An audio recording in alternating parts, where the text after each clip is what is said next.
The Play Absolutely podcast with Dr. Sue Jennings and Dr. Andy Hickson. Hi, Sue, again. Oh, it's brilliant. The Play Absolutely podcast. Hi, Andy. It's great to be back again.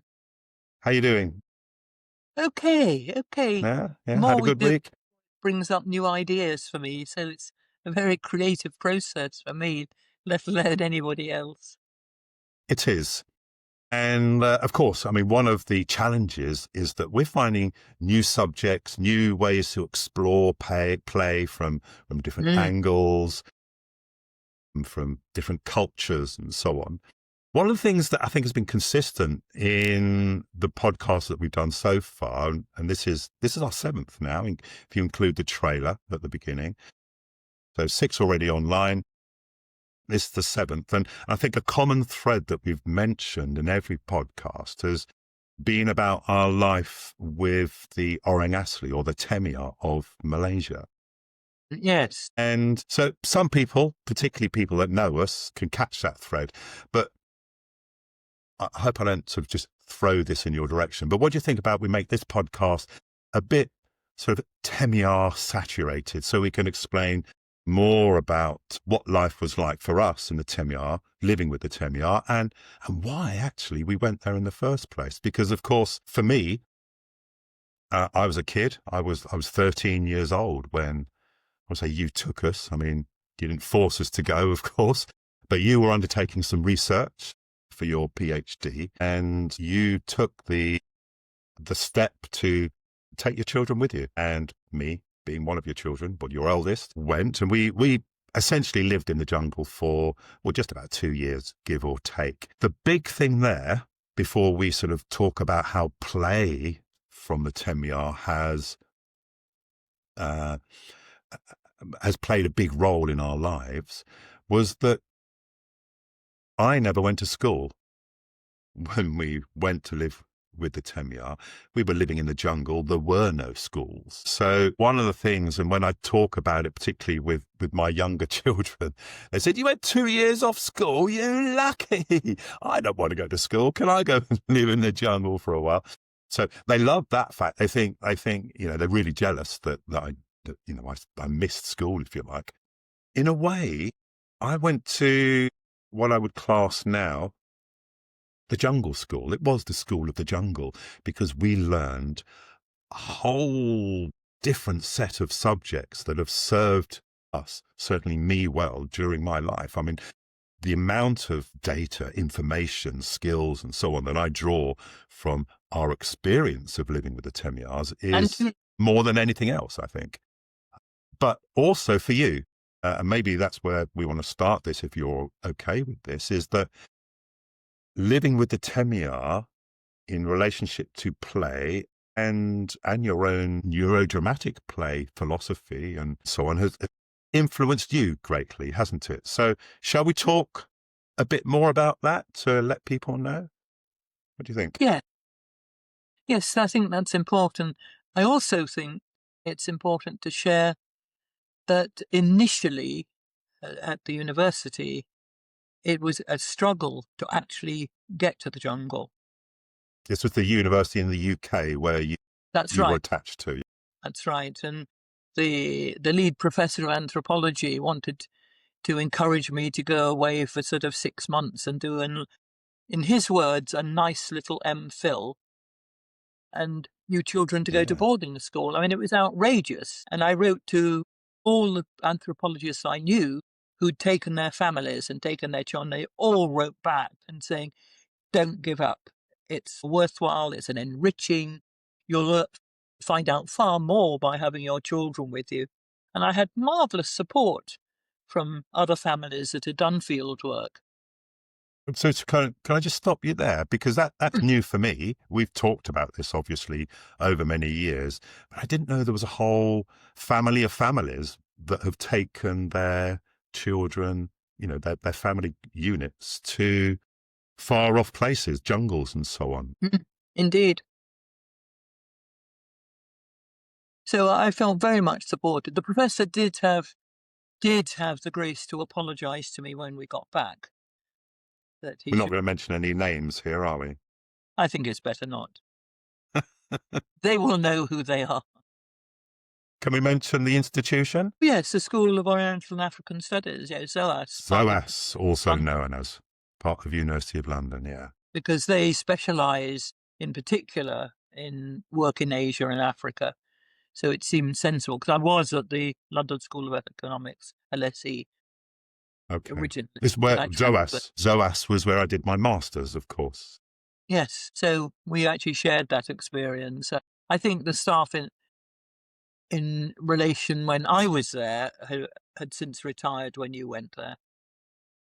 So yes, so I sort of arrived in Malaysia, in the jungle, with you three children, with a self-imposed set of expectations. I just felt it had to go well now. And I was out to research two things on my agenda, because I'd read, and when I visited the Temiar previously, I'd witnessed for myself this quite unique approach to child rearing. So part of my research was literally, how do the Temiar raise their children? But because coming from a dance and movement background, I also wanted to look at their dance as part of their culture. So in a way, it was very good, because there was the culture as well as the child rearing. So I got sort of two themes that I was looking at. And it was out of that, particularly the child rearing, that it wasn't until I got back to the UK and I'd settled and was writing and thinking about what we'd done that I realised I was looking at something very unique. And it took time for that to translate into neurodramatic play, because I was still... Can I just stop? Yeah. Stop you there a second. So you talked about some of the obstacles from a university perspective in going and spending time in the jungle with your children. Did you find, and again, not mentioning names, of course, but did you find from colleagues, from friends, from other family members and so on, any sign of like irresponsible, it's dangerous to take young children to go and spend a long time in the jungle? Yes. Yes, yeah. I must say, certain members of families. So how did you deal with that? Well, I was pointing out that taking the children out of Western school, they actually were going to be doing a different sort of education. Jungle school. And the experience there was going to teach them something for life. Which, and in fact, it did. I was resolute about it. To me, there was no doubt that I was going to go. Was there how far did people go? I mean, was it just like trying to give you a strong talking to, or did people actually put obstacles in your path? Yes. The main obstacle people put in my path was the fact that it was dangerous health-wise. And I was being sent statistics by people of what different diseases you could get in Malaysia, in particular, malaria from mosquitoes and so on. Luckily, I knew a social worker in Malaysia, and I wrote and said, would they send me an honest report of health and safety? And they wrote back, highly amused, and they said, hardly is any malaria anymore in Malaysia, especially the area you're going to. We've known how to deal with that. So I was able to prove statistically from Malaysia that actually I wasn't going into a highly dangerous area. And obviously we were taking certain medications, and if anything did go wrong, we'd immediately come out of the jungle. Yes. Yeah. I mean, the medications in those days, I think they've changed, haven't they? But for malaria, we were taking chloroquine, which to those that haven't had it is a very bitter tablet for a child to take. But I'm thinking more, we know the sort of animal dangers, the disease, mosquitoes, tigers, other wild animals, spiders, scorpions, and so on. But also at the time, that because we were there in the 70s, 1970s, there was still what were called terrorists in the jungle. So we actually had to have special passes and were restricted to, quite a large area of jungle, but we weren't supposed to even though I did on That's a few right. I mean, occasions go out. those were the obstacles we had to negotiate in Malaysia. Yeah. Both from the authorities, and we had to meet with the police to prove that we were just a healthy UK family coming to talk to some people who lived in the forest. And we had to come out of the jungle every 3 months to get our agreement stamped again. It wasn't just to do with the visa, it was to do with permission to go into the jungle. Oh, well, that's the first time I've known that, because I remember at the time, there were several times that you came out of the jungle to do official things, which I presume that was one. And I nearly always declined and said I wanted to stay, and you left me on my own in the jungle. Well, not on my own, obviously with the families, the Temiar, the village that we were staying in. So I didn't have to do that. I didn't realize that you were having to renew permissions and so on. Yes, the authorities were still hypersensitive about the infiltration of terrorists into the jungle, and were worried that they were convincing the Temiar to help them and to show them pathways and how to get from one side of the jungle to the other. So it was fraught with a certain amount of difficulty, both from the UK as well as in Malaysia. But we managed to negotiate around that. Yeah. I don't choose to talk about one or two favours that were requested of me from certain authorities in Malaysia, Mm-hmm. thinking that they could rubber stamp my visa if I gave them certain favours. Mm-hmm. Mm-hmm. But you can imagine that existed. So it Still took does. time. And initially, we flew into Singapore. That's right.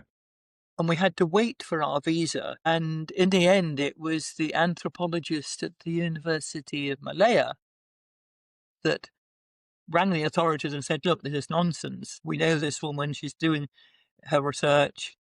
And it was through the universities that I actually got the visa in the end. Okay.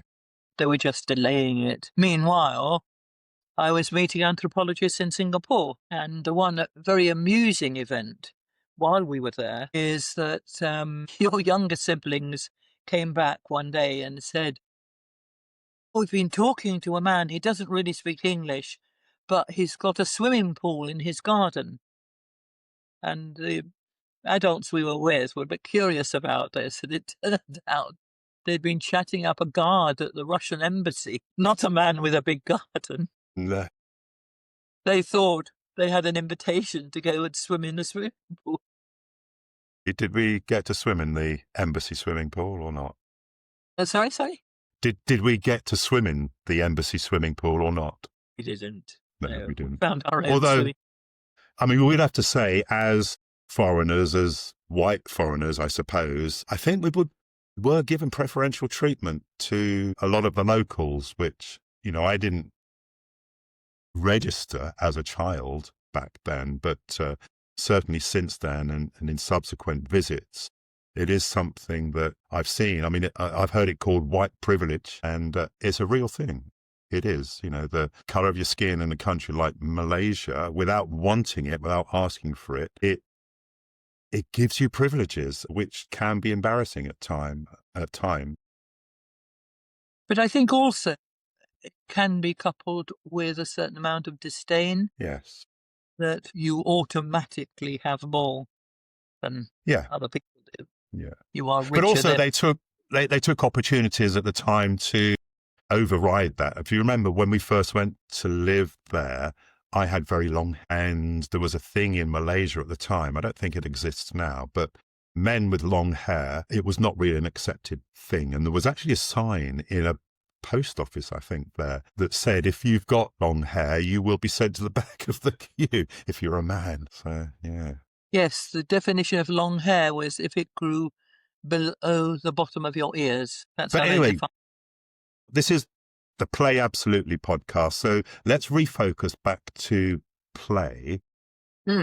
Let me say something here in terms of experiences. This has always been very impactful memory for me in terms of, how we might, simple things that we do here in the UK at home, getting water, having a shower and a bath, cleaning yourself and so on. Of course, when we lived in the jungle back in the 70s, we had no running water. There was no electricity. There was no shops, no hospitals, no TVs, no mobile phones, none of the mod cons, essentially what we know now, or even what we knew then. The two things we had was the river and the jungle and the community, of course. And the thing about the river, which I think we've talked about the river before being one of the most important parts of Temiar society, community. There was a lot more things, but three main things happened in the river. One was you used it to collect your drinking water, which we used to carry big bamboo tubes. For people that don't know, bamboo is hollow. So you would take the bamboo tubes down to the river, fill them up with water, take them back up to the house. And that would be your water for drinking, for cooking, and so on. Then you'd also use the river for washing your bodies, and also washing your clothes and your pots and your pans and things like that. But that was already play, because when we went to wash in the river, it wasn't just bar of soap and standing next to the river and wash. You actually were swimming in the river, you were playing, you were, sort of squirting water at each other and so on. It was great fun. It was a kind of play, wasn't it? And of course, the other thing we did in the river was that there was no toilets in the jungle. So that was also essentially our toilet as well. Before, I know the viewers are going, what, you were drinking water that you were having a poo in as well? It wasn't quite like that. You need to remember that, if you imagine a river, so it's flowing upstream, is where you would collect water. The middle stream, right, so it's flowed down from upstream to the middle stream, is where you would do your washing and your swimming and so on. And then downstream, so you wouldn't come into contact with it, downstream is where you would do your toilet business and so on. So it all was very, very clean, very worked out. Yeah, play. So sort of normal activities like washing and so on was playful. To play.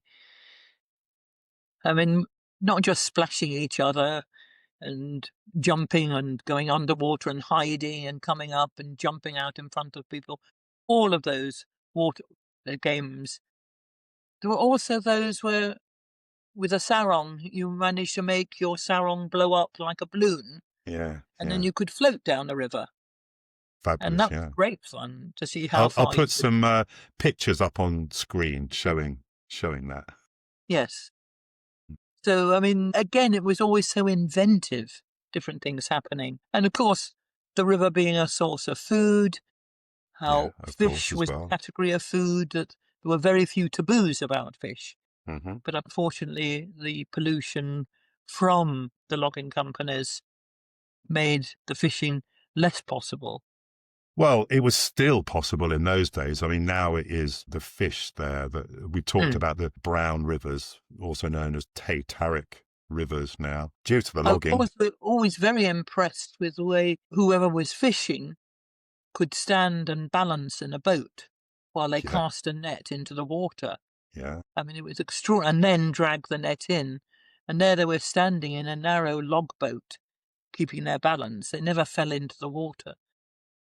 So those type of fishing nets, by the way, are quite universal in terms of, different parts of the world. A lot of indigenous communities use those types of nets. Again, I'll find a picture and put one up on screen from our life with the Temiar. Yes, and the fact they would make those fishing nets.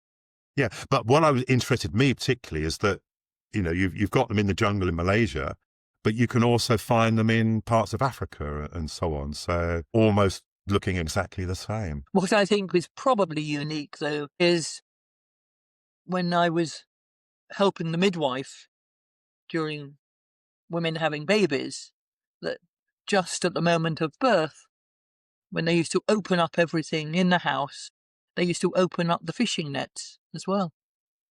I didn't know that. But hanging like that, and they open. So the lids off saucepans, any baskets that have got lids on, and the women would sit there with their legs wide open as well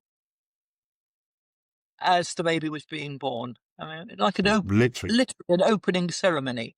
So, getting back to play, So certainly the water play, and the water play for the Temiar continuing throughout life. It wasn't just for children. And the fact that adults, particularly groups of adult women, would spend a lot of social time in the river, chatting. Rather like we might go for a cup of coffee in a cafe, they'd all meet up in the river. So that really brought home the importance of water play for me, which is an intrinsic part of neurodramatic play. And of course, yeah, I mean, obviously, huge impact on me, on your children, the fact that we weren't going to traditional Western schools, to the jungle school, learning all the skills of what it takes to live in the jungle.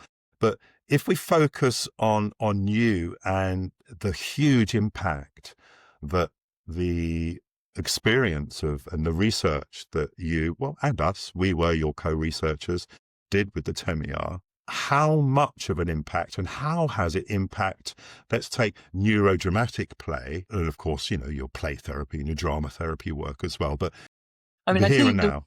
The first thing I always have to acknowledge is the direct impact it made on me as an individual. Okay, yeah. On my worldview.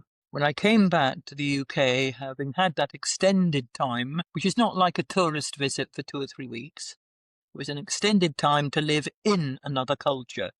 We weren't outside it and visiting, we were a part of it. And we were adopted, we were integrated as far as could be, and often shared things that even other people living in Malaysia never knew, because we were trusted at quite a fundamental level. So the impact it made on me changed my worldview, particularly in relation to the non-competitive nature of the Temiar. I mean, Western education, very much, it's all about competition and put your hand up when you finish and everyone's rushing to be the first. Yeah. I think I've already shared that story of the Temiar going to school. In the previous episode, yeah. Yeah.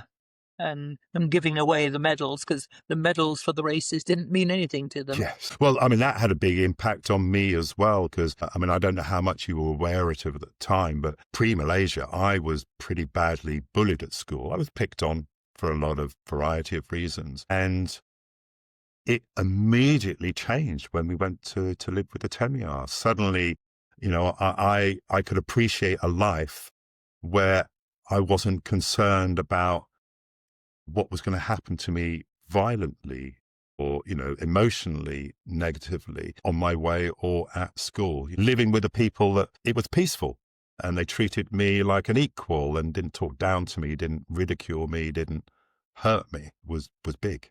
It was transform my life immediately in that sense. Yes. And again, the same for me.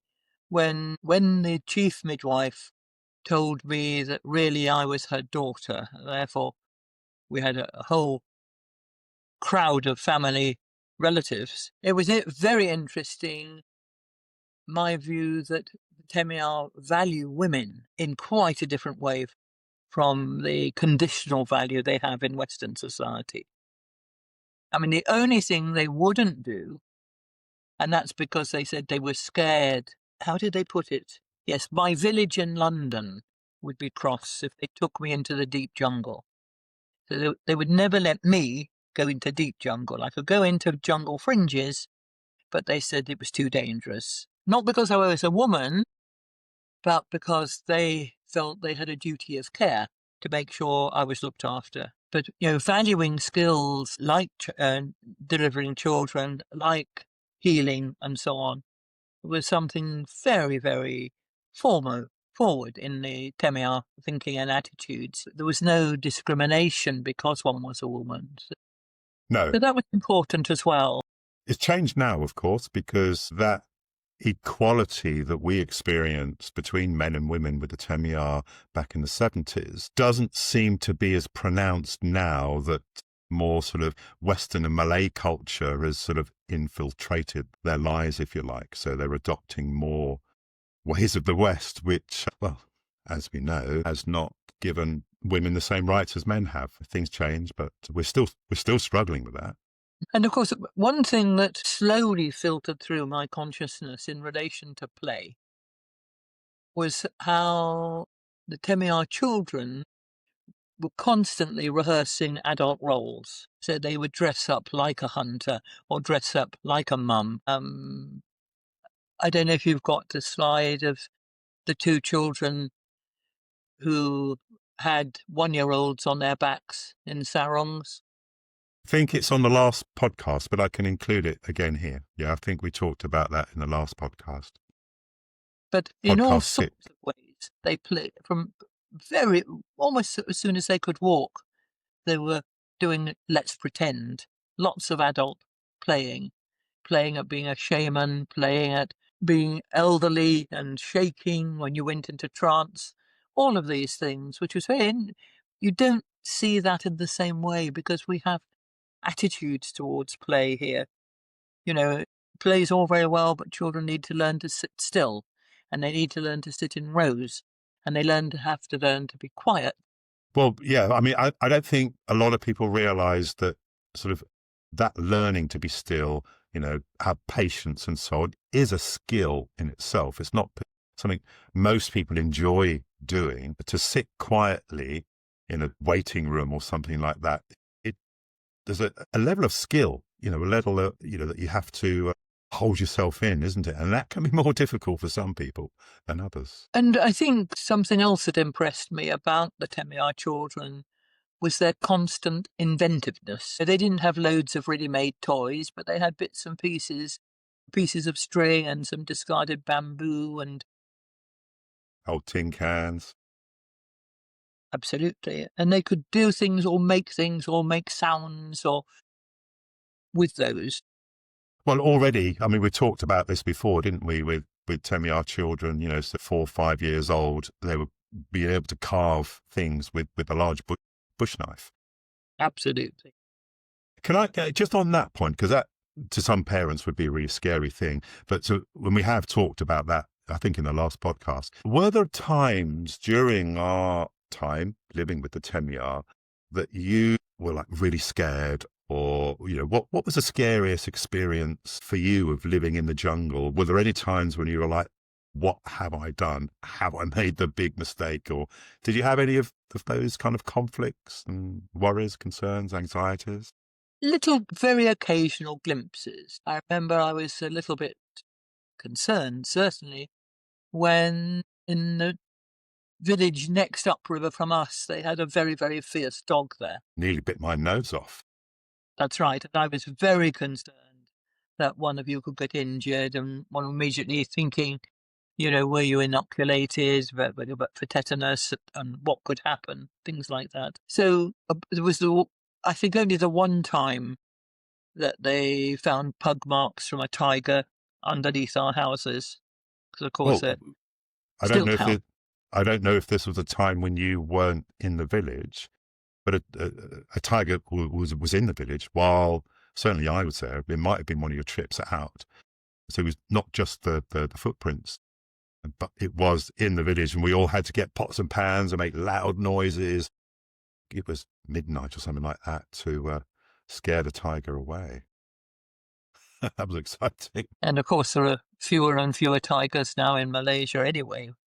Indeed. But so, I mean, scary things. I mean, we did have things that if you saw them here in your back garden, you would freak out, like tigers, like elephants, like huge pythons and scorpions and stuff coming to the village. And I remember one of the tasks, because we didn't have the formal Western education, but you did, as a mother, try to get us to do some things, which included things like writing letters, and we would find ways to post those back to England. I remember one of the letters I was writing to my dad, I think, and his mum at the time. I think it was a joint letter I was sending, and I was talking about we had the tiger come to the village and just missed being bitten by a python, but just talking about chit chat as if it was just like everyday things.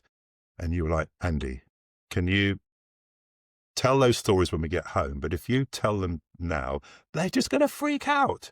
And, they might even cause problems. Don't talk about that now. Save it. Yes, it's very curious, isn't it?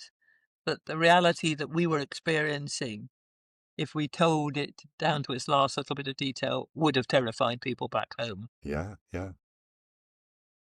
But isn't it so funny how it easily just comes part and parcel of our lives? Because we started off the podcast talking about that we arrived in Singapore, before we actually got into Malaysia. And then it was 2 or 3 weeks before we actually got into the jungle in preparation. But once we were there, I think it took us less than a month, I would say, of actually being in the jungle, where we were comfortable and just rocking and rolling with the rhythm of the people, with the rhythm of the jungle. And what's so interesting is that I've never slept better before or since than when I was there. And when we got back to the UK, I really missed the sound of the river to go to sleep to. The cicadas. Mm-hmm. And I mean, you don't even notice when we listen to old recordings and you hear the sound of the cicada beetles in the background. It's a cacophony of sound. You think that's ruined that recording. But when we were there, it's like you don't hear it, do you? It just becomes part and parcel of the whole experience. And within 2 months, I was able to pretty much speak Temiar, not fluently, but good conversations then. It didn't take long to learn their language. We were also interviewed for a Temiar radio station in Temiar. All right, play. We keep we have so many experiences there. We could have many podcasts talking about some of those experiences. But so back to play and the influence on your development of NDP, neurodramatic play. How else did it sort of filter through to your ideas? What changed? You said it had a big impact on you. What changed? How did you look at things differently in terms of play to be able to come up with a whole concept that... What was so obvious with the Temiars was their capacity to nurture their children. If they needed to go to the harvesting field, then the children would go with them. If they were too small, they'd be on their backs in a sarong wrapped up. So babies and small children were always in touch with the adult's heartbeat, which of course is the beginning of rhythmic play. And I think the original heartbeat you experience as a small child is really important to your development. But the more time your physical body spends away from you, the less you have that impact. So the carrying of children, and, it wasn't always mum.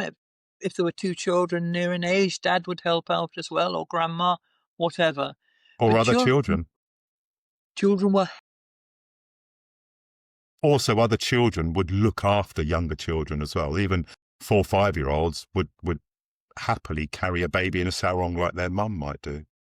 And that was one task they never refused when their mums asked them to do that, which was interesting. So the rhythmic play originating with the heartbeat is very much incorporated into NDP. The nurturing play and also the exploratory play. I mean, we found even now when we go back, children's capacity to play on the river bank in the mud and make things and model things and then wash it all away and then go back and make footprints and handprints, all of that.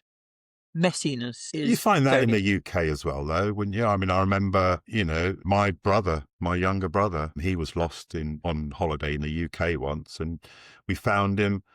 He'd made his way, I think 2 years old or 3 years old or something. He'd found his way to a muddy puddle and was playing with it quite happily on his own. So it's not that isn't a Temiar thing, is it? But I think what is different is that so often teachers and parents see messy play as something to curtail and not just to allow it to develop in its own way. Don't make a mess. Particularly since wet wipes were invented, Wet wipes. But the minute a child gets food around their mouth or sticky fingers, out come the wet wipes, or child asked to play at something, and the first thing the mum says is, and don't make a mess. So I think the difference being, I mean, messy play existing in both cultures, but in one they're just allowed to develop and happen and seen as part of exploration. And the other they're seen as something gruesome and needs tidying up or wiping up and so on. So the elements that we now have developed in terms of NDP are those fundamental stages which are so emphasised with the Temiars: water play, rhythmic play, messy play, and of course the dramatic play. If you think of the dance sessions, the seances, there's drama and dramatic interaction going on the whole time. And in terms of it being group participation, not other people being entertained. Yes. And I think that's... You're not doing it for an audience, even though there might be audience, but the audience, pretty much like things we've talked about with theatre models like the theatre of the oppressed, like forum theatre, for example, where everybody is involved in the action. That was just a natural part of Temiar life, wasn't it? Yeah. And it happened on a very regular basis. And sometimes you could notice another person in the village suggesting a séance, perhaps thinking that maybe people needed to let off steam a bit, because some of the dancing got very boisterous. Do you remember that time when the floor collapsed during a very boisterous sound and we all fell through it? So we had to come out of the house while they rebuilt the floor before we could get back in it again. Yes, there is a lot of playful, maybe you're calling them séance, they're sort of like singing, dancing sessions, might be classed as sort of ritualistic. But in terms of the shaman, when the shaman got involved in those séances, for want of a better word, it was about healing, wasn't it? And if you remember, we talked about, I asked you about dangers and so on. One of the villages near us at the time, they had a lot of illnesses, and actually the shaman there, who was quite a senior shaman at the time, was getting very worried, and the number of seances that they were having in the village to try and sort of do some kind of a deep clean, if you like, was huge. And there was a lot of concern, a lot of worry. So it was very much healing focused. So maybe healing illness, but also healing sort of the community vibe. As a whole. And if I remember rightly, wasn't that a culmination where they decided to have the very rare tiger seance in the end? That's right. We were one of the few that's not only witnessed it, but were a part of that ceremony, if you remember.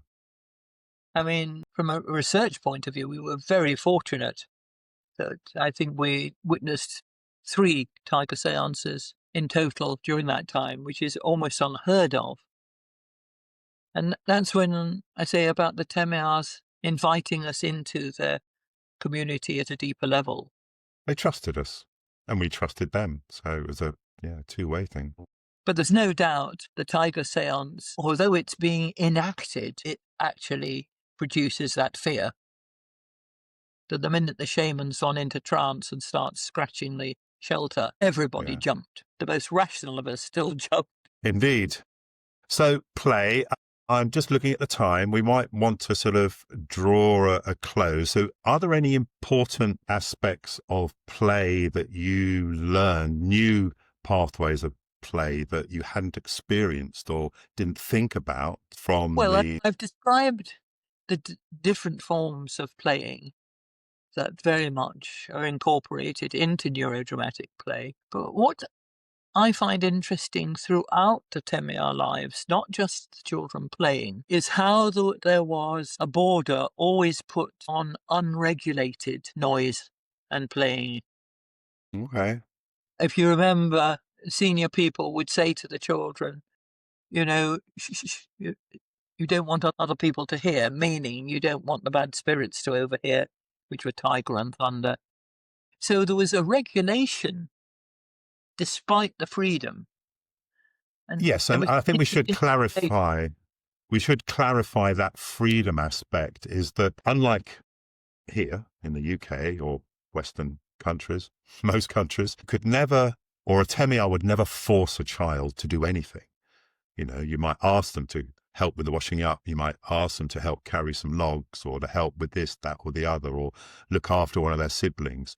But if they didn't want to do it, they just wouldn't do it. And they wouldn't be reprimanded. They wouldn't be smacked. They wouldn't be, well, there was no smacking anyway. Their refusal was accepted and respected. And I think because of this freedom, it didn't mean that all the young people just like, I'm not doing it, you do it.